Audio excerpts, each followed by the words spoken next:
हरे राम राम राम हरे हरे। आइए भागवतम का मंगलाचरण पढ़ते हैं। ओम नमो भगवते वासुदेवाय। ओम नमो भगवते वासुदेवाय। ओम नमो भगवते वासुदेवाय। मदैक बंधु मद संगिना मद गुरु मद महाजन मन निष्ठारक मद भाग्य मद आनंद नमोस्तुते।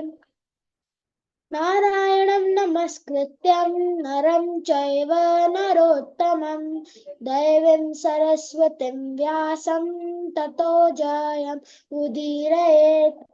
नष्टप्रायेषु अभद्रेषु नित्यं भागवत सेवया भगवती उत्तमा श्लोके भक्तिर्भवति नष्टकी।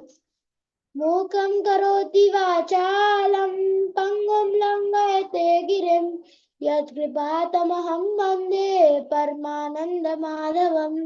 कृष्णाय वासुदेवाय देवकीनन्दनाय च नन्दगोपकुमाराय गोविन्दाय नमः। श्रीभागवतम की जय। नमः पंकजनाभाय नमः पंकजमालिने नमः पंकजनेत्राय नमस्ते पंकजाङ्घ्रे। हरे कृष्णा कृष्णा कृष्णा हरे हरे हरे राम राम राम हरे हरे। श्रीमद् भागवतम महापुराण की जय। श्रील प्रभुपाद की जय।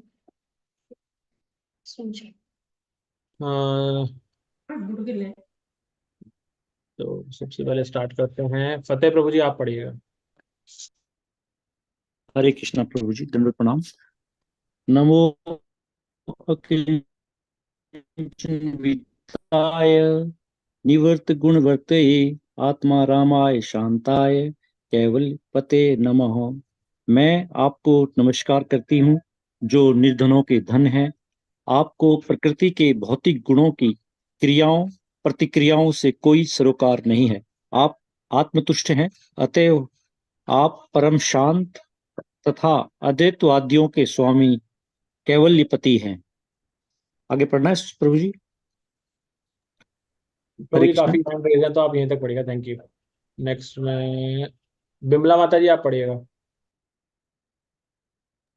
हरे कृष्णा प्रभु जी। हरे कृष्णा प्रभु जी। यस माता जी। तात्पर्य कहते जीव के पास कुछ भी न रहे तो वह समाप्त हो जाता है, अतएव वास्तव में देखा जाए तो जीव परित्यागी नहीं हो सकता है। यदि जीव कुछ त्याग करता है तो वह कुछ और अधिक महत्वपूर्ण उपलब्धि के लिए करता है। एक विद्यार्थी अपने बाल्यकाल की चपलता का त्याग श्रेष्ठ शिक्षा प्राप्त करने के लिए करता है। एक नौकर अधिक अच्छा काम पाने के लिए अपना काम छोड़ता है। इसी प्रकार एक भक्त इस भौतिक जगत का परित्याग व्यर्थ ही नहीं करता, अपितु कुछ असली आध्यात्मिक उपलब्धि के लिए करता है। हरे कृष्ण माता जी। हरे कृष्ण माता जी। हरे कृष्ण प्रभु जी। हाँ तो नेक्स्ट जयप्रकाश प्रभु जी आप पढ़िएगा।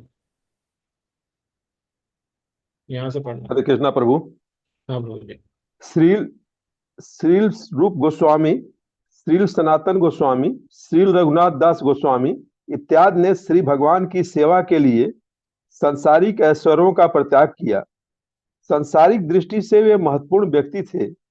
दोनों गोस्वामी बंगाल सरकार में मंत्री थे। श्रील रघुनाथ दास गोस्वामी अपने समय के बहुत बड़े जमींदार के पुत्र थे, लेकिन उन्होंने अपना सर्वस्व त्याग दिया जिससे उन्हें इससे श्रेष्ठतर उपलब्धि हो सके। भक्तगण सामान्य रूप से संपत्ति विहीन होते हैं, लेकिन श्री भगवान के चरण कमल उनके गुहतम कोषागार है। श्रील सनातन गोस्वामी के संबंध में एक अत्यंत सुंदर कथा है कि उनके पास पारस पत्थर था जिसे उन्होंने कूड़े के ढेर में छोड़ दिया था। एक जरूरतमंद व्यक्ति उसे वहां से उठा ले गया, किंतु बाद में वह सोचने लगा कि आखिर इस कीमती पत्थर को ऐसे उपेक्षित स्थान में क्यों छोड़ा गया है। अतएव उसने श्रील सनातन गोस्वामी से सबसे कीमती वस्तु का नाम पूछा तो उन्होंने उसे श्री भगवान का पवित्र नाम दिया। अकिंचन का अर्थ है निर्धन, अर्थात जिसके पास देने हेतु भौतिक रूप से कुछ न हो।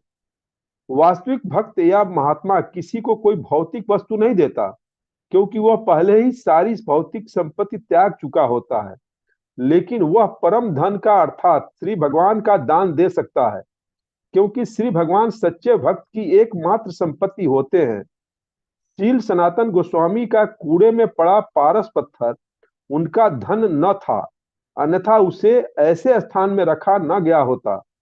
यह विशेष उदाहरण नव जिज्ञासु भक्तों के समक्ष रखा जाता है, जिससे उन्हें विश्वास दिलाया जा सके कि भौतिक लोभ तथा आध्यात्मिक उन्नति साथ साथ नहीं चलते।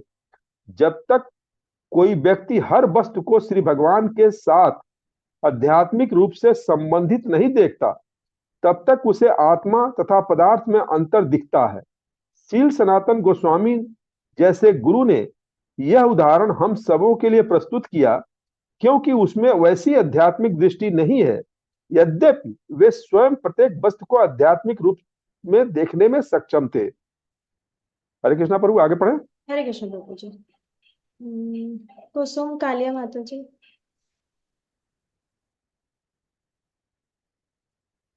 हरे कृष्णा माता जी। हरे कृष्णा।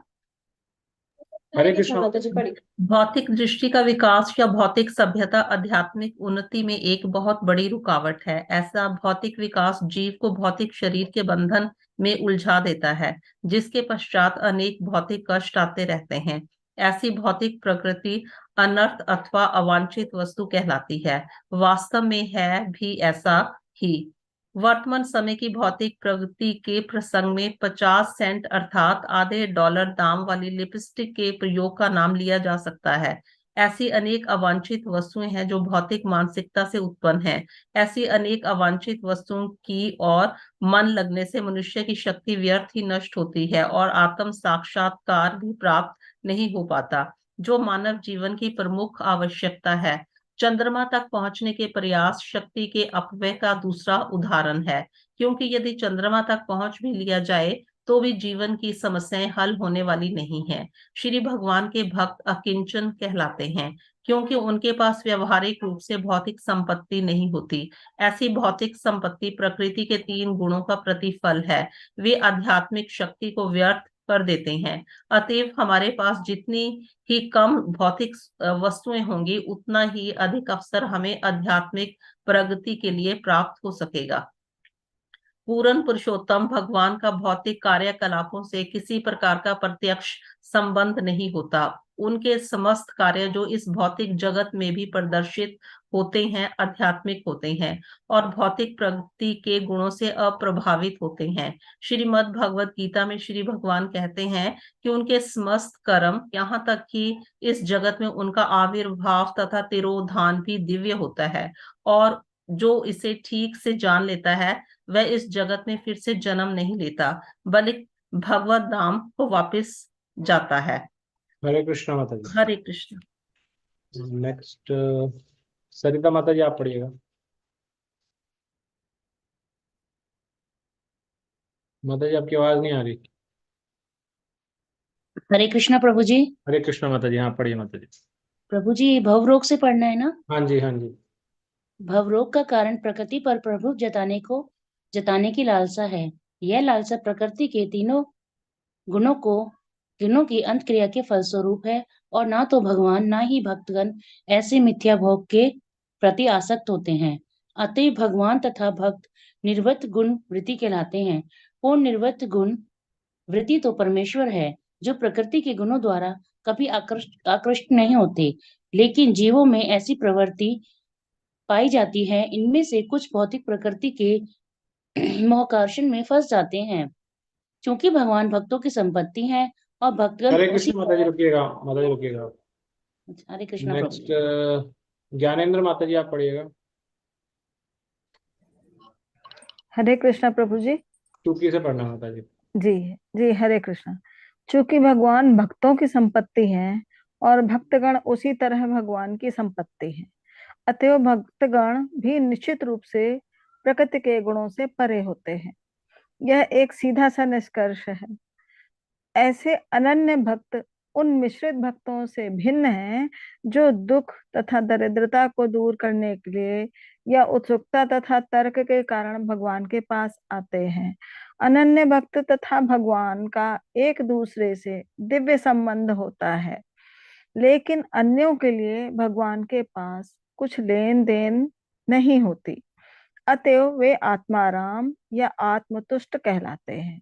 आत्माराम होने के कारण वे समस्त अद्वैतवादियों के स्वामी हैं, जो भगवान के अस्तित्व में एकाकार हो जाना चाहते हैं। ऐसे अद्वैतवादी भगवान के व्यक्तिगत तेज में एकाकार हो जाते हैं, जिसे ब्रह्म ज्योति कहते हैं।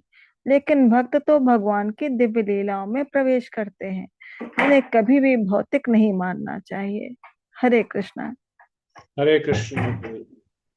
ओके, सभी के हैंड्स डाउन कर रहा हूँ, और जो भक्त कुछ बताना चाहते हैं, जो भी आपको कुछ आपको अच्छा लगा, आपको लगा कि कुछ नया पढ़ा आपने, उसके लिए आप अपना हैंड रेज कर सकते हैं।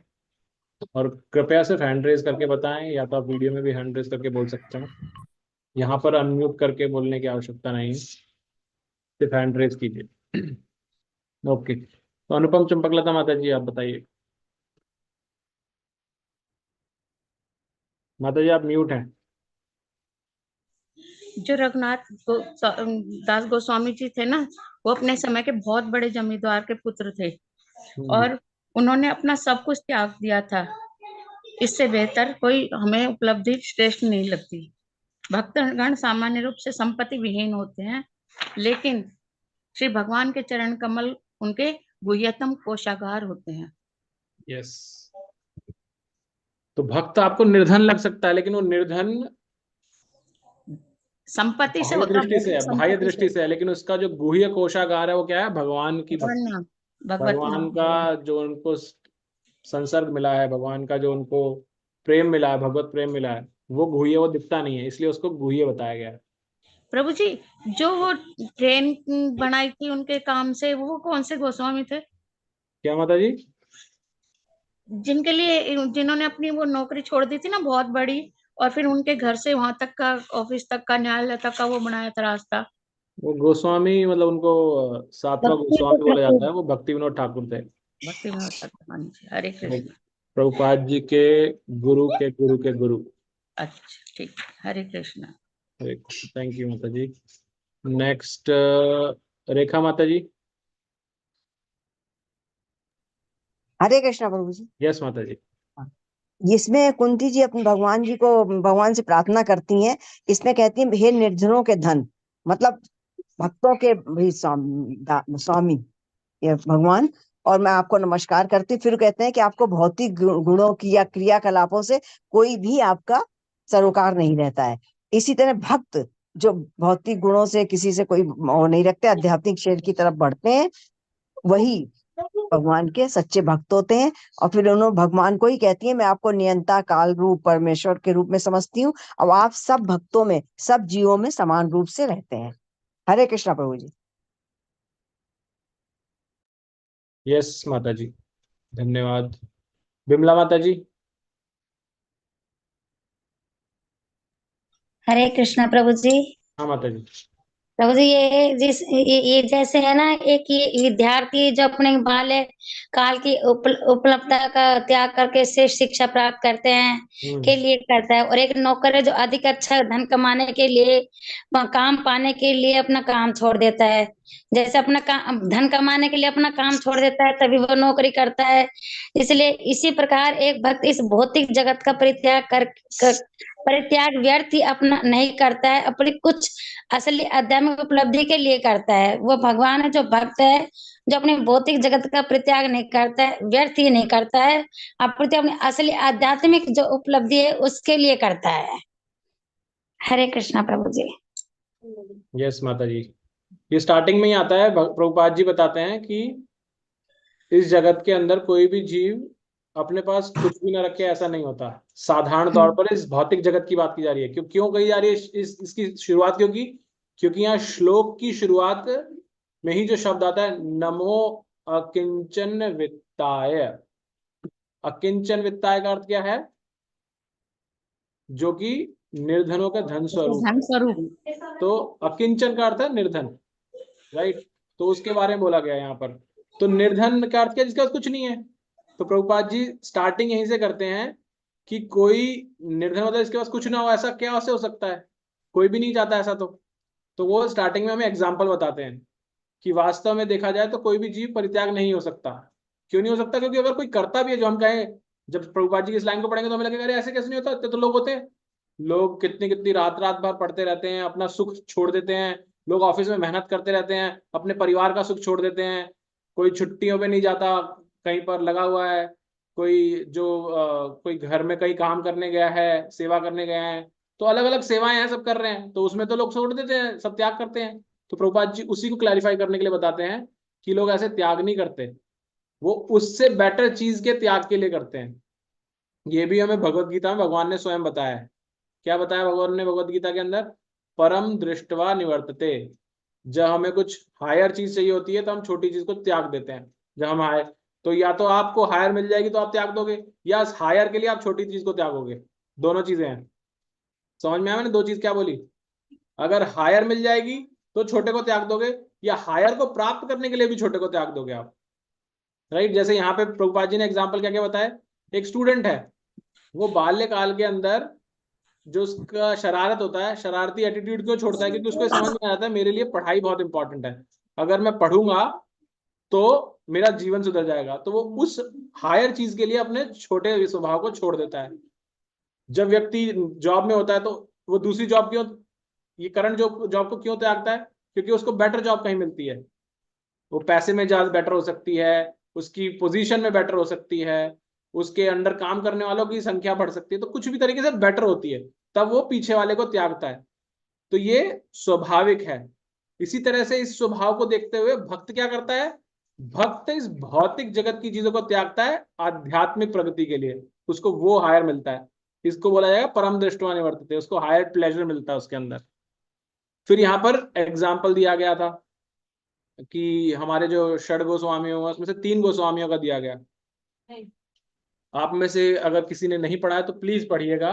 जो हमारे गोस्वामी है, सनातन गोस्वामी, रूप गोस्वामी, ये जीव गोस्वामी, गोपाल भट्ट गोस्वामी, और षड गोस्वामियों में और 2 और कौन रह गए?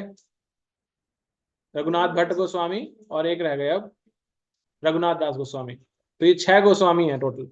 तो इनके बारे में इनका जीवन चरित्र पढ़िए आप। तो उसमें से विशेष तौर पर यहाँ पर प्रभुपाद जी ने 3 बताए हैं, उनमें से 2 ये भाई थे। कौन कौन? सनातन गोस्वामी, रूप गोस्वामी, जो सबसे वरिष्ठ हैं षड गोस्वामियों में।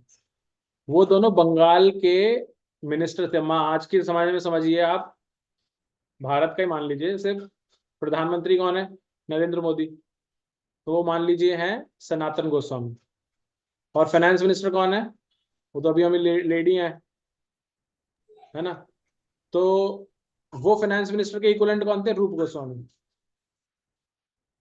तो मान लीजिए किसी देश के प्राइम मिनिस्टर, प्रधान और फाइनेंस मिनिस्टर अपनी जॉब छोड़ दें और छोड़ के कहाँ आ जाए? वृंदावन में। और वृंदावन में भी कैसे रहने आए? ऐसे नहीं है कि हमारी इतनी संपत्ति है उसको लेकर के एक बड़ा बंगला बनाएंगे और उसमें से फिर हमारा रास्ता होगा सीधे बांके बिहारी तक के जाने का, और कोई पूरी सिक्योरिटी होगी, सुबह सुबह जाएंगे वॉक करते हुए और वहां पे प्रणाम करेंगे फिर आ जाएंगे। ऐसा नहीं था। इतने बड़े प्राइम मिनिस्टर और फाइनेंस मिनिस्टर होते हुए भी वो पहली चीज तो छुप करके आते हैं, क्योंकि बंगाल जो उस टाइम पे था, वहां पे मुगलों का राज था, मुसलमान राजा जो वहां का वो था, राजा वो था। तो चाहता नहीं था वो छोड़े उस पोजीशन को, तो छुप के आए। और दूसरा, यहाँ पर बिल्कुल एक भिक्षुक की तरह रहते थे, फटे हुए कपड़ों में रहना, कोई घर नहीं, पेड़ के नीचे सोना। और पेड़ के नीचे भी ऐसा नहीं कि पेड़ पे भी आसक्ति हो गई कि यार मेरा पेड़ है, ये मैं ही सोऊंगा इसके नीचे। जैसे कौन बता रहा था? एक स्टोरी कोई बता रहा था, शायद रोजाना बदलते रहते थे वो जगह। शिक्षा गुरु हमारे हैं, वो बता रहे थे कि हिज ग्रेस प्राणवल्लभ प्रभु जी कि संत थे, वो तपस्या करने के लिए गए, सब चीजें घर बार छोड़ करके, और तपस्या करने के लिए जहाँ गए वहां पर एक पेड़ के नीचे तपस्या करते थे। और एक दिन वहां पर कोई दूसरे संत आकर के बैठ गए, तो वो इसी बात पे क्रोधित हो गए कि ये पेड़ तो मैं तपस्या करता हूँ, यहाँ पर आप कैसे बैठ सकते हो? तो ऐसा बोल रहे थे वो कि ऐसा तपस्या करने का क्या फायदा? पत्थर था, पत्थर था। पत्थर, हाँ, यस, पेड़ भी नहीं था, पत्थर था। Yes yes yes. तो वो एक्चुअल में राजा थे, वो अपना सब राज्य भार छोड़ के जाते, क्यों? भगवान की प्राप्ति करनी है मुझे, और तपस्या के लिए करके। मुझे भर्तृहरि राजा थे वो, भर्तृहरि। हाँ माता जी, मुझे नाम नहीं पता था उनका। नहीं पता।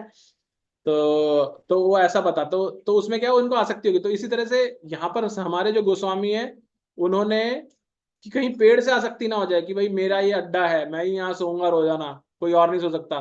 तो इसलिए आसक्ति से बचने के लिए वो हर रोज वृक्ष बदलते थे, एक वृक्ष के नीचे सोते भी नहीं थे, तो लगातार वृक्ष के नीचे सोना, अलग अलग वृक्ष बदलना। और उसके बाद उन्हें जो अन्न मिलता था खाने के लिए, जो मिल जाएगा वो खा लेंगे, नहीं मिला जिस दिन उस दिन भूखे रहेंगे, कि भगवान चाहते हैं आज हम व्रत रखें। तो ऐसा भाव था। कौन? जो प्राइम मिनिस्टर है और फाइनेंस मिनिस्टर, मतलब इमेजिन कीजिए नरेंद्र मोदी ऐसे हो जाते हैं अगेन। तो ये क्या है? अकिंचन। ये अकिंचन कैसे हुए? कि उन्होंने त्याग दिया अपने सारी बड़ी बड़ी भौतिक चीजों को, किसके लिए? भगवान को प्राप्त करने के लिए, राइट। उसके अलावा किरण माता जी, आप कुछ ऐड करना चाहते हैं? हरे कृष्ण प्रभु जी, वही बात जो आप कह रहे हैं, वही कि भौतिक लोभ और आध्यात्मिक उन्नति साथ साथ नहीं चलते। तो अगर हम किसी वस्तु में हमारा मन अटका रहेगा, तो हम भगवान की तरफ मोड़ नहीं पाते अपने आप को, या ये कहें कि हम आत्मा और पदार्थ में अंतर नहीं समझ पाते, कि मैंने हमारे अंदर जो है वो तो हमारी आत्मा है, और पदार्थ में हम आत्मा देखने लग जाते हैं कि ये मेरी है, उसको अपने साथ अटैच कर लेते हैं। तो फिर हम भगवान की भक्ति में संलग्न नहीं हो सकते, पूरी शरणागत भाव नहीं आ सकता। हरे कृष्ण, आध्यात्मिक दृष्टि नहीं आ सकती। हाँ कुसुमलता माता जी। वास्तविक भक्त या महात्मा किसी को कोई भौतिक वस्तु नहीं देता, क्योंकि वह पहले से ही सारी भौतिक संपत्ति त्याग चुका होता है, लेकिन वह परम धन का अर्थात भगवान का दान दे सकता है, क्योंकि भगवान ही भक्त के वास्तविक धन होते हैं। ये पॉइंट इसमें नोट करने वाला। वह परम धन का अर्थात भगवान का दान दे सकता है, क्योंकि भगवान ही भक्त के वास्तविक धन होते हैं। करेक्ट। हरे कृष्णा प्रभु। यस माता जी। एक जिज्ञासा थी इसी आसक्ति वाले शब्द पे, कि हम मनुष्यों में तो आसक्ति से छुटकारा मिलना बहुत मुश्किल है, बहुत ज्यादा गहराई में अध्यात्म में डूबना होगा। लेकिन जब हम एक बच्चे को देखते हैं, एक बच्चे को खिलौने से आसक्ति हो जाती है, वो अपना खिलौना किसी और को नहीं देना चाहता, और एक बच्चा खिलौने को बेचता है और उसे उस खिलौने से आसक्ति नहीं होती है। तो इन चीजों को कैसे समझे? नहीं, आपका प्रश्न क्या है? पहले वाला है कि सेकंड वाला है? दोनों के संदर्भ में मैं अध्यात्म दृष्टिकोण से समझना चाहती थी कि एक बच्चे का खिलौने से आसक्ति हो जाए तो अपना खिलौना शेयर नहीं करना चाहता है, और एक बच्चा खिलौना बेच करके और उसे उस खिलौने से आसक्ति नहीं होती है। अभी प्रभुपाद जी ने बताया ना, जीव परित्यागी नहीं है, परम दृष्टवा निवर्तते। परम दृष्टवा उस जो बेच रहा है उसके लिए क्या है? परम है। उसके लिए हायर चीज क्या है? पैसे, जो बेच करके पैसे होते हैं। तो पैसे के लिए कर रहा है, उसको आशा नहीं है, आसक्ति नहीं है। उसको पैसा। ये आसक्ति की चीजों का आसक्ति वो भी कर सकता है, अगर उसके पास पैसे होंगे तो वो भी आसक्ति करेगा, वो भी नहीं बेचेगा। वो बेच इसलिए रहा है क्योंकि उसको पता है ये इस खिलौने में वो नहीं है जो कि मुझे पैसे से मिलेगा, उस पैसे से मैं कुछ भी कर सकता हूँ, तो इसलिए वो पैसे के पीछे दीवाना है। और यही कथा हम यहाँ पे पढ़ते हैं अभी सनातन गोस्वामी की जो आई थी ना बीच में, कि उन्हें पता था पैसे से भी ऊपर कुछ है, तो इसलिए उन्होंने वो कौन सी मणि थी यहाँ पर आया था, एक आई थी पारस पत्थर। पारस पत्थर जिसको कहीं भी लगाएंगे सोना बन जाए, जिस चीज के भी टच करें। तो उस पत्थर की कीमत को उन्होंने क्या करा? छोटा आंक दिया उन्होंने। क्यों आंक दिया? क्योंकि उनके पास और उससे बड़ी चीज थी, और यही जो चुरा के लेके जा रहा था, उस पत्थर को उठा के लेके जा रहा था, उसके दिमाग में आई। प्रभुपाद जी ने बहुत छोटे में लिखा है इसको। एक्चुअल में कथा में यही होता है कि कोई एक व्यक्ति ढूंढता हुआ आता है, कोई उसको बताता है कि सनातन गोस्वामी के पास जाओ, उनके पास बहुत कीमती चीज है जो तुम्हें चाहिए होगा। लक्ष्मी, वो धन का कमाना चाहता है, तो ढूंढता ढूंढता वृंदावन पहुंचता है, राधा मदन मोहन जी के मंदिर में। वहां पे पहुंचता है, बोलता सनातन गोस्वामी आप ही? बोले हाँ मैं ही हूँ। बोले मुझे किसी ने बताया आपके पास में बहुत कीमती चीज है जिससे मैं बहुत अमीर बन सकता हूँ, धनी बन सकता हूँ। बोले हाँ है। तो बोले मुझे दे दो, वो कहाँ मिलेगी?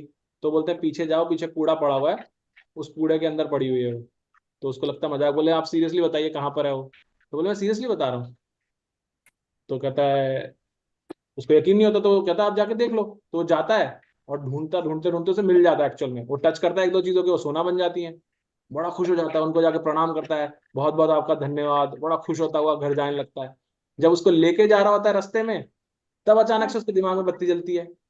क्या जलती है बत्ती? कि ये इतनी कीमती चीज है जो मुझे एक्चुअल में दिख रही है, किसी को टच कर रहा हूँ सोना बन रही है, लेकिन वो जो वहां साधु बैठा है उसने तो कूड़े में डाल रखा है। इसका मतलब वही प्रिंसिपल, उसने उसका परित्याग कर रखा है। इसका मतलब उसके पास कुछ इससे बड़ी चीज है, इसलिए तो परित्याग कर रखा है। जी बिल्कुल वो बिल्कुल। सोचता है अरे इसका मतलब मैं तो छोटे में ही आ गया, इससे बड़ी चीज तो मैंने ली नहीं।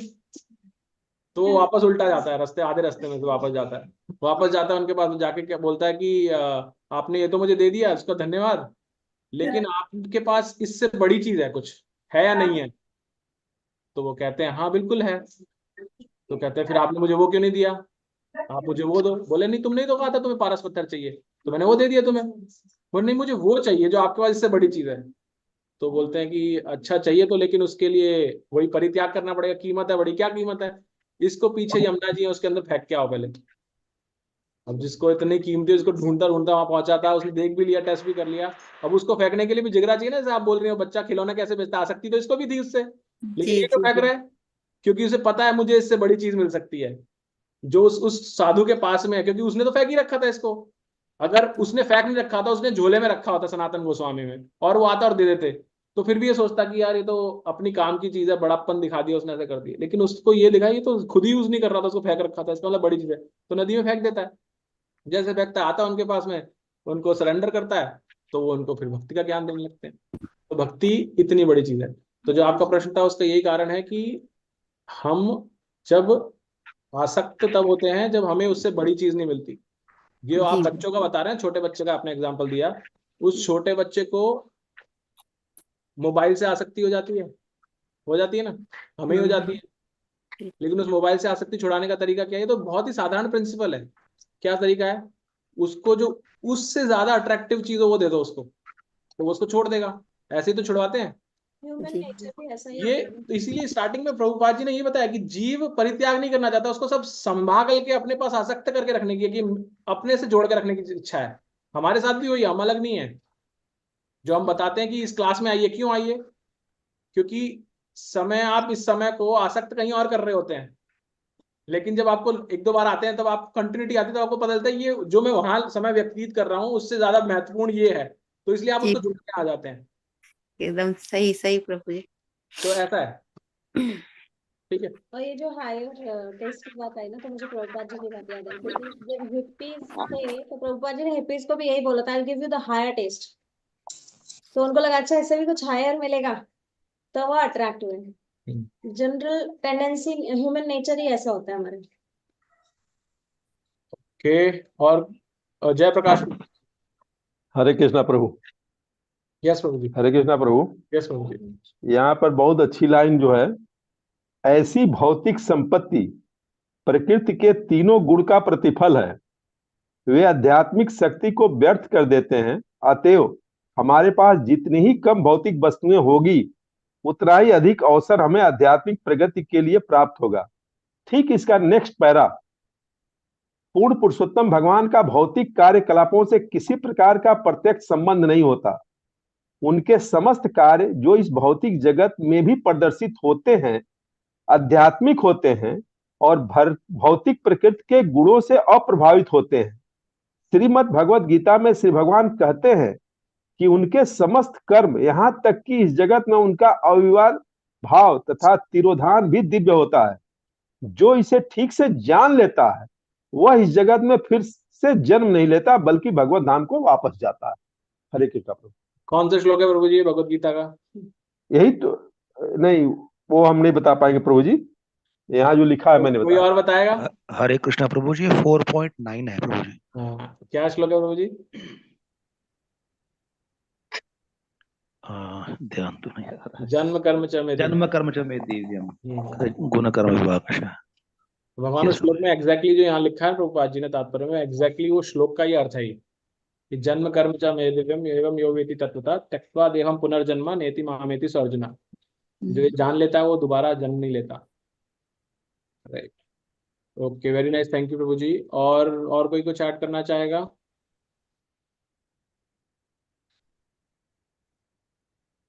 ओके, तो फिर आगे मैं समझाता हूँ इसमें और क्या क्या चीजें थी इसके अलावा। तो हमने यहाँ पर देखा। प्रभु जी एक पॉइंट और मैं बताना हाँ चाहूंगी माता जी प्लीज। कि इसमें ये भी बताया है कि जो भौतिक वस्तुओं को प्राप्त करने की हमारी इच्छा होती है, उसकी वजह से हम अपनी शक्ति को नष्ट करते रहते हैं, लेकिन उस शक्ति को व्यर्थ में ही नष्ट करते हैं, क्योंकि उससे जो हमारा वास्तविक संसार में दुख का कारण है, जो कि जन्म मृत्यु जरा व्याधि, उसका कोई निराकरण नहीं होता। अपितु हमारी जो शक्ति है वो भौतिक संपन्नता को मतलब उसमें ही लगाए रखते हैं अपना सारा टाइम और पैसा, और वो व्यर्थ ही होती है। जो हमारा वास्तविक ध्येय जीवन का वो प्राप्त नहीं होता। यस, ये भी थैंक बताया। You, thank you, thank you. तो इसमें काफी चीजें तो जैसे हमने कल पढ़ी थी ना, उसी तरह से हैं कि भौतिक लोभ तथा आध्यात्मिक उन्नति है साथ साथ नहीं चलते। अगेन यहाँ मतलब जैसे ट्रैक होती है ना, रेलवे की ट्रैक, तो ये उसमें तो बोलते हैं कि साथ साथ चलती हैं ट्रैक्स, तो लेकिन यहाँ पर क्या बताया गया कि भौतिक लोभ और आध्यात्मिक उन्नति साथ साथ नहीं चलते। इसमें इंपॉर्टेंट क्या है, स्टेटमेंट में सबसे इंपॉर्टेंट वर्ड क्या है जो हमें ध्यान देने का है? मैं दोबारा से बोलता हूँ, भौतिक लोभ और आध्यात्मिक उन्नति साथ साथ नहीं चलते। क्या इंपॉर्टेंट वर्ड है इसमें से? एक शब्द बहुत इंपॉर्टेंट है इसका, कोई बताएगा? आध्यात्मिक उन्नति। आध्यात्मिक उन्नति नहीं, जो हमारा लोभ है, साथ जिसके साथ प्रति हम लोभ समर्पित हैं। लोभ, अच्छा यस यस यस, जयप्रकाश लोभ लोभ लोभ की है इसके अंदर। ऐसा नहीं है कि भौतिक आपके पास चीजें हैं तो आध्यात्मिक उन्नति नहीं कर सकते आप। यही कल हम बात कर रहे थे कि अगर भगवान ने आपको दी है भौतिक संपन्नता, उसका अर्थ नहीं आप उसको त्याग दो, उसको भगवान की सेवा में लगाओ, तभी आप लोभी नहीं बनोगे, अन्यथा आप लोभी बन जाओगे, आसक्त बन जाओगे। तो भौतिक आसक्ति जो हमने कल श्लोक पढ़ा था भगवत गीता का, मैंने आपको स्क्रीन शेयर कर दिखाई थी ना, क्या श्लोक था, किसी को याद है?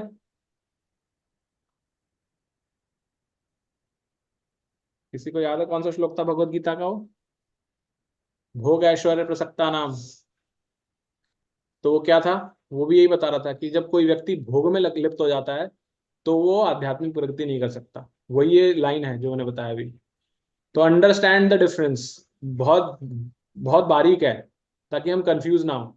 भौतिक संपन्नता होना गलत नहीं है, ऐसा मत सोचिए भौतिक संपन्न है तो आप भक्ति नहीं कर सकते, भक्ति कर सकते हैं, लेकिन और अगेन फिर उसके बहुत हायर लेवल्स हैं। जब बहुत हायर लेवल पे आ जाते तो बहुत अलग चीज होती है, लेकिन हम साधारण तौर पे भौतिक संपन्नता के साथ भक्ति कर सकते हैं, लेकिन उस भौतिक संपन्नता से आसक्ति नहीं होनी चाहिए हमारी। मैंने एक भगवत गीता में एक श्लोक आता है, हरे कृष्णा, कोई कुछ बोलना चाहता? ओके, तो भगवत गीता का एक श्लोक हमने पढ़ा था, निर्ममो, एक श्लोक आया था। मुझे एग्जैक्ट शब्द याद है उसका, ये आसक्ति से अपोजिट, उसका अपोजिट है वो, जिसके अंदर आपको मोह मुझे नहीं वो है। है निर्ममो निराशीर, वो शायद 4th या 5th में है। निराशीर, निर्ममो निराशीर। निर्ममो निरंकार। हाँ, मतलब ऐसे कुछ श्लोक था, मेरे को फोकस करना है निर्ममो पे शब्द के ऊपर। तो उस शब्द के अंदर प्रभुपाद जी तात्पर्य में भी लिखते हैं कि मोह का अपोजिट है वो, निर्मोह। निर्मोह से बना है, मोह का मतलब क्या? आसक्ति, और निर्मोह का मतलब जिसमें आसक्ति नहीं होती। तो निर्मोह के लिए प्रभुपाद जी क्या लिखते हैं उस श्लोक के अंदर, और आपको याद आएगा जब मैं बताऊंगा। प्रभुपाद जी एग्जाम्पल देते हैं एक बैंक के कैशियर का। बैंक का कैशियर पूरे दिन लक्ष्मी में ही खेलता है, सुबह जैसे ऑफिस में घुसता है वो लक्ष्मी गिनना शुरू हो जाती है, कर देता है, और जब बंद करके जाता है तब तक लक्ष्मी उसके हाथ में रहती है और लिखता रहता है हिसाब किताब। लेकिन क्या वो आसक्त होता है उस लक्ष्मी के साथ? क्या कभी आप पैसे लेने जाएंगे, कहेगा नहीं नहीं दे रहा, ये तो मेरे पास है, मैं ही रखूंगा अपने पास, ऐसा कभी होता है क्या? नहीं होता। तो इसको बोलते हैं निर्मोह, कि मोह नहीं है उसको उसके साथ में। उसका कारण जैसे माता जी ने भी एग्जांपल दिया था कि बच्चा खिलौने बेच रहा है, वहां से कंपेयर नहीं कर सकते, वहां पे उसका प्रेशर अलग है। यहाँ पर उसको एक क्लियर है, जो ये बैंक कैशियर है उसको क्लियर है, उसको ऐसा नहीं है वो हायर उसके लिए कि उसको और कुछ मिलेगा, लेकिन उसको ये क्लियर है मेरा है ही नहीं, जिस दिन मैंने इसको अपना समझ लिया उस दिन मुझे नौकरी से लात मार देंगे, उसको ये क्लियर है। सही बात है ना? अगर किसी ने आप गए अपना चेक लेकर के और बैंक वाले ने मना कर दिया कि नहीं मैं तो नहीं दे सकता, तो मेरे हाथ में मेरे पैसे हो गए अभी, तो आप कंप्लेंट करेंगे और उसको हटा देंगे नौकरी से। तो इसको ये क्लियर है कि मेरे को इससे मोह नहीं करना। तो इसी तरह से अगर आपके पास भौतिक संपन्नता है वो गलत नहीं है, लेकिन उसके साथ मोह रखना गलत है। उसको आपको ऐसे समझना है कि आप कैशियर हैं, भगवान ने आपको यहाँ कैशियर बना के भेजा है, आपको सिर्फ अपना उसको भगवान की सेवा में वापस लगाना है, राइट। तो उस तरह से रखेंगे तो भौतिक संपन्नता कोई गलत नहीं है, अन्यथा गड़बड़ है। प्रभुपाद जी जब इस श्लोक का मैं उनकी रिकॉर्डिंग सुन रहा था, उनके लेक्चर को सुन रहा था, प्रभुपाद जी एक उस क्लास में बताते हैं कि कई जगह पर जो विदेशों के अंदर और उनको लोगों को ये बताना होता है कि भगवान नहीं है, तो क्या करते हैं वो लोगों को चर्च में लेके जाते हैं, लोगों को चर्च में लेके जा देते हैं और बोलते हैं प्रार्थना करो भगवान से प्रार्थना करते हैं। और साधारण तौर पे क्रिश्चियंस की प्रेयर क्या होती है, हे भगवान मुझे रोटी दो, उनकी यही होती है, गिव मी ब्रेड, उनकी प्रार्थना की स्टार्टिंग स्टेज ये है। तो रोटी दो, प्रार्थना करते हैं, बाहर आते हैं निकल के, तो बाहर आके बोलते हैं, उनसे पूछते हैं, वो लोग खड़े रहते हैं वहां पे जो उनको ऐसा बनाना चाह रहे हैं कि आप भगवान को मत मानो, तो बाहर आके बोलते हैं, उनसे पूछते हैं कि आपने क्या मांगा, बोले रोटी मांगी, मिली रोटी, नहीं मिली, तो बोलता है हमसे मांगो रोटी, तो कहते हैं गिव अस ब्रेड, हमें रोटी दो, तो अपना ट्रक खोलते हैं और उसमें से उनको ब्रेड देना शुरू कर देते हैं। तो फिर उनसे पूछते हैं तुम्हें रोटी किसने दी, बोले आपने दी, बोले भगवान कौन हुआ फिर, वो उधर है कि हम है भगवान, तो कहते हैं आप है भगवान। तो प्रभुपाद जी तब समझा के बोलते हैं दीज आर रास्कल्स, रास्कल मतलब एकदम बहुत ही दुष्ट हैं ऐसे लोग। क्यों दुष्ट हैं, उनके पास जो बता रहा है उनके पास तो है ही नहीं बुद्धि, और जो वहां पर खड़े हैं वो मंदिर की लाइन में जाकर खड़े हुए उनमें इतनी बुद्धि नहीं है समझने की कि उनसे पूछें कि जो ये रोटी तुम दे रहे हो ये रोटी कहाँ से आई, किस चीज से बनी है, रोटी अनाज से बनी है, अनाज कहाँ से आया, इस पृथ्वी से मिला, वो पृथ्वी क्या तुम्हारी है, नहीं है, वो भगवान ने दी है। भगवान स्वयं बताते हैं 7वें अध्याय के अंदर, ये जितनी अपरा शक्ति है भगवान की, जिसमें पंच तत्व आते हैं, सब भगवान के दिए हुए हैं, भगवान की शक्ति हैं। तो प्रभुपाद जी बहुत अच्छा एग्जाम्पल उसमें बताते हैं समझने के लिए बहुत अच्छा है। मान लीजिए आपके घर में आपको एक क्या बनाना है, आपको एक सोफा बनवाना है, ठीक है, या बेड बनवाना है आपको, या आप सभी के लिए प्रश्न है ये, आपको बेड बनवाना है। आप बेड बनवाने के लिए बहुत अच्छी सी सागवान की लकड़ी लाते हैं खरीद के, ठीक है, और लकड़ी लाके एक कारपेंटर को बुलाते हैं और कारपेंटर को बोलते हैं ये मेरी लकड़ी है, इससे तुम सोफा बना दो। वो सोफा बना देता है। अब सोफा बनाने के बाद जब आप लेने जाते हैं तो मना कर देता है वो कि मैं नहीं दूंगा आपको। क्यों नहीं दूंगा, ये मैंने बनाया है, आपको कैसे दे दूंगा, मैंने बनाए तो सही है, गलत है प्रभु जी, गलत है। क्यों गलत है, क्योंकि लकड़ी तो उसने दी है ना। हाँ लकड़ी किसने दी, आपने दी है लकड़ी, तो जो लकड़ी देता है उसका सोफा है, बनाने वाले का थोड़ी ना है। सही बात है, बनाने वाले को तो बनाने वाला तो बड़ा ही है, सिर्फ वो तो सिर्फ जोड़ रहा है, उसको जोड़ तोड़ के उसकी फॉर्म चेंज कर रहा है, लेकिन देने वाले ने जिसने दी उसका हुआ ना वो, उसका हुआ। सिमिलरली प्रभुपाद जी कहते हैं ये जगत के अंदर जो कुछ भी है वो सब भगवान ने दिया है, आप तो सिर्फ उसकी फॉर्म ही चेंज कर रहे हो। आप रोटी बना रहे हो, फुला रहे हो, उसको आटा गूंद रहे हो, तो सब भगवान का ही दिया हुआ है, आप सिर्फ उसकी फॉर्म बदल रहे हो, इसलिए आप उसके स्वामी थोड़ी ना हो गए। आप ये थोड़ी ना कह सकते मैंने दिया है। तो ये निर्ममों का भाव कहां से जागेगा, जब हम इस मूल तत्व को ध्यान रखेंगे कि सब कुछ भगवान ने दिया है, हम सिर्फ वो बढ़ई हैं, कारपेंटर हैं, उसकी फॉर्म चेंज कर रहे हैं सिर्फ, लेकिन सब बिलोंग करता है भगवान को ही। तो आप अटैच नहीं होंगे उसके साथ, अन्यथा आसक्ति तो भरी रहेगी, राइट। तो ये एक पॉइंट है यहाँ पर। उसके बाद हम देखते हैं प्रभुपाद जी यहाँ बताते हैं भौतिक प्रगति अनर्थ अथवा अवांछित वस्तु कहलाती है, और फिर वो साथ में बताते हैं कि वर्तमान समय की भौतिक प्रगति के प्रसंग में फिर वो 2 एग्जाम्पल देते हैं। 50 सेंट अर्थात आधे डॉलर दाम वाली लिपस्टिक के प्रयोग का नाम लिया जा सकता है। तो क्या बोलते हैं वो कि लिपस्टिक बनाई है साइंस ने तरक्की करके, क्या हुआ उससे, क्या कर लिया उसने, वो सिर्फ इस देह को सुंदर बनाने का काम कर रही है, और साथ में क्या, साथ में और ज्यादा जो हमें देहात्म बुद्धि बना रही है, हमें देह से आसक्ति करा रही है, एक पुरुष को एक स्त्री के देह से आसक्त बना रही है, स्त्री को पुरुष के देह से आसक्त बना रही है, क्या कुछ प्रगति थोड़ी ना कर रही है। तो आपको भौतिक प्रगति जो दिख रही है ऐसे, वो आपको अध्यात्म से दूर लेके जा रही है। तो ये प्रभुपाद जी बताते हैं। फिर दूसरा बताते हैं कि चंद्रमा पे जाने का प्रयास कर रहे हैं, चंद्रयान हमारे पहुंच गए, लेकिन प्रभुपाद जी कहते हैं क्या हो, मिल क्या रहा है उससे? तुम जल ढूंढ रहे हो, सब कर रहे हो, क्या क्या वहां पहुंच करके तुम्हें ये जो 4 प्रॉब्लम है लाइफ के, वो उनका छुटकारा मिल रहा है? कोई बता सकता है 4 प्रॉब्लम ऑफ लाइफ क्या है? जन्म मृत्यु जरा व्याधि। करेक्ट, जन्म मृत्यु जरा व्याधि, ये 4 प्रॉब्लम है हमारे जीवन की। ये क्या चंद्रमा पे जाके बच जाएगा व्यक्ति? चंद्रमा पे जाके नहीं बचेगा। इवन ब्रह्मलोक तक कोई पहुंच जाए तब भी नहीं बच सकता इन 4 चीजों से। ये 4 चीजें आपके पास रहेंगी ही रहेंगी। तो रूपाजी कहते हैं इनको, इन भौतिक प्रगति को आप, ये आपके लिए क्या कर रही है, प्रॉब्लम क्रिएट कर रही है भक्ति में बढ़ने से, क्योंकि आप अपना समय व्यय कर रहे हैं यहाँ पर। ये आपका समय का अपव्यय है, शक्ति का भी अपव्यय होता है इससे।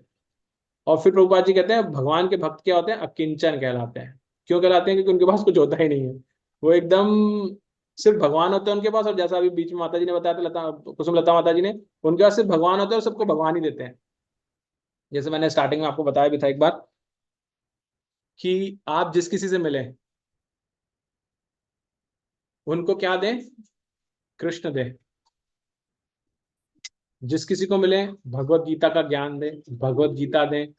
यही, इसी पे फोकस रखें हम, क्योंकि हमें यही मिल रहा है।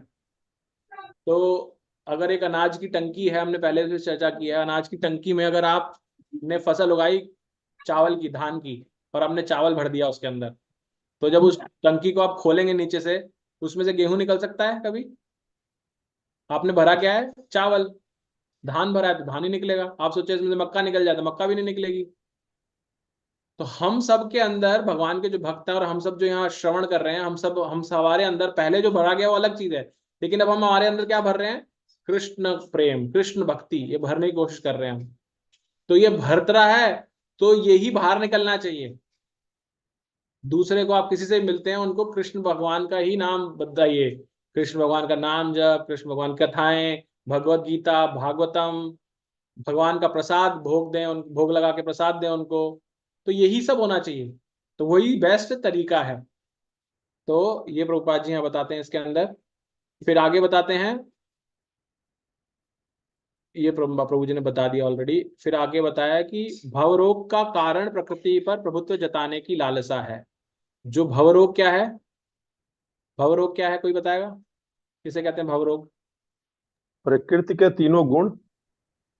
प्रकृति के तीनों गुण जो हम, प्रभु जी संसार के रोग जो जन्म मृत्यु जरा व्याधि। हाँ करेक्ट, जन्म मृत्यु जरा व्याधि, ये भवरोग है, हम इसमें फंसे हुए हैं।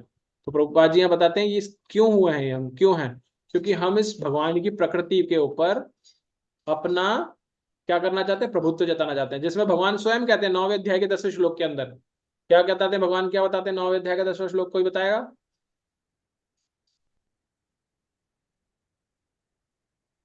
प्रकृति से रिलेटेड है। देवी ऐसी मया अध्यक्षेण प्रकृति सूयते सचराचरम। तो भगवान क्या बताते हैं उसमें कि ये प्रकृति मेरी अध्यक्षता में काम करती है, लेकिन हम क्या कहते हैं? अरे आपकी अध्यक्षता में नहीं करती है, हमारी अध्यक्षता में काम करती है, हम जैसा चाहेंगे वैसा करेगी। हमें पॉल्यूशन बढ़ गया है तो हम आर्टिफिशियल बारिश कराएंगे, क्योंकि हम प्रभु हैं, हम जब चाहे बरसात करा सकते हैं, हम पॉल्यूशन कम कर देंगे। यही चल रहा है ना अभी, पहले दुबई में हुआ ऐसा, अब भारत वाले करने की कोशिश कर रहे हैं उनकी कॉपी देख करके। ये क्या, ये प्रभुत्व जताने की इच्छा है। तो हमारे अंदर भोक्ता बनने की, कि मैं ही भोगता हूं सब कुछ, मैं ही भोग करूं, प्रभुत्व जताना। और प्रभुत्व के साथ क्या आता है? ईश्वर, यानी कि कंट्रोलर बनने की इच्छा, कि हम कंट्रोल करना चाहते हैं हर चीज को। तो ये जो 3 चीजें हैं, यही हमें इस भवरोग में फंसाए हुए हैं, इसकी वजह से हम यहाँ फंसे हुए हैं इसके अंदर। और अंत में प्रभुपाद जी फिर हमें बताते हैं, जो यहाँ क्या बताया, ऐसे अनन्य भक्त। हाँ, तो ये बताया गया कि भगवान के जो अन्य भक्त होते हैं वो मिश्रित भक्तों से अलग होते हैं। क्यों अलग होते हैं? क्योंकि भगवत गीता के अंदर अगेन एक श्लोक आता है, 7वें अध्याय का शायद 15वां श्लोक है, जिसमें भगवान बताते हैं कि, सॉरी 16वां होगा शायद, जिसमें भगवान बताते हैं 4 तरह के लोग भगवान के पास कभी नहीं आते, और फिर बताते हैं 4 तरह के लोग आते हैं, अर्थार्थी, और कौन आता है अर्थार्थी और जिज्ञासु, आर्थ, अर्थी और जिज्ञासु और ज्ञानी। ज्ञानी। ये 4 तरह के लोग आते हैं। तो प्रभुपाद जी यहाँ पर तात्पर्य में वही बता रहे हैं, जो दुख तथा दरिद्रता को दूर करने के लिए या उत्सुकता या तर्क के कारण भगवान के पास आते हैं, उसको बताया गया मिश्रित भक्त।